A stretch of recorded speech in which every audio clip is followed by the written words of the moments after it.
যখন আমি জানি না আমি বলেছি কিনা, when মহাপ্রভু চৈতন্য মহাপ্রভু যখন জগাই মাদায়ের পাপ যখন মাদাইকে যখন হাগ করে আর জগাইকে যখন আপনিয়ে নেয়, তখন দেখতে দেখতে মহাপ্রভুর বর্ণটা, যে স্বর্ণ বর্ণ গৌর বর্ণের যে মহাপ্রভু গোল্ডেন কমপ্লেক্সন, মহাপ্রভু পুরো ব্ল্যাক হয়ে যায়, মানে শ্যাম বর্ণের হয়ে যায়, আর সবাই অবাক হয়ে যায় কি হলো। তো মহাপ্রভু সবাই বুঝে যায় কি যত পাপ ছিল জাগাই মাদায়ের সব কি করেছে মহাপ্রভু নিয়ে নিয়েছে। আর তখন সব ভক্তরা কি করে হরে কৃষ্ণ মহামন্ত্রের কীর্তন করতে লেগে যায়, অনেক জোরে জোরে সংকীর্তন করা শুরু হয়ে যায়।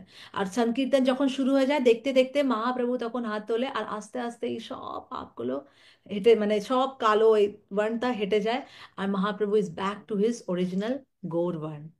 আর তখন মহাপ্রভু বলে কি, এই যে পাপ আছে জাগাই মাদাই, বিকজ জাগাই মাদাই এত পাপী ছিল, এত পাপী ছিল কি আজ পর্যন্ত কেউ এত পাপ করেনি যত জাগাই মাদাই করেছিল। আচ্ছা, বাই দ্য ওয়ে, আপনার আর আমার পাপের মতন পাপ না, আমরা তো ছোট্ট মোটো চিন্নু মিন্নু, হ্যাঁ। জাগাই মাদাইয়ের পাপ ওয়াজ ইকুয়াল টু বলা হয় কি রাবণ, কংস, তারপরে হিরণ্যকশিপু, আহ, হিরণ্যয়াক, যত সবাই ছিল, ওদের সবার পাপ মিলিয়েও জাগাই মাদার পাপের মতন ছিল না, ওয়াজ নট ইকুয়াল টু জাগাই মাদাই পাপ।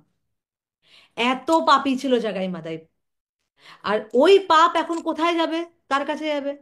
তখন মহাপ্রভু বলে, একাদশীর যে দিনকে হবে, যে যে যে ব্যক্তি একাদশীর দিনকে অন্ন গ্রহণ করবে, একাদশী পালন করবে না আর ওই দিনকে যদি অন্ন গ্রহণ করে, বাই দ্য ওয়ে, অন্ন মানে শুধু ভাত হয় না, ঠিক আছে? অনেকে ভাত খাই না, কিন্তু কি করবে, রুটি খাবে, পুরি লুচি খাবে না। অন্ন মিন্স গ্রেনস, ওর মধ্যে রাইসও না আর গ্রেনসও না, মানে উইটও না। সো যে অন্ন গ্রহণ করবে একাদশীর দিনকে, ওই পাপগুলো ওনাদের মধ্যে চলে যাবে।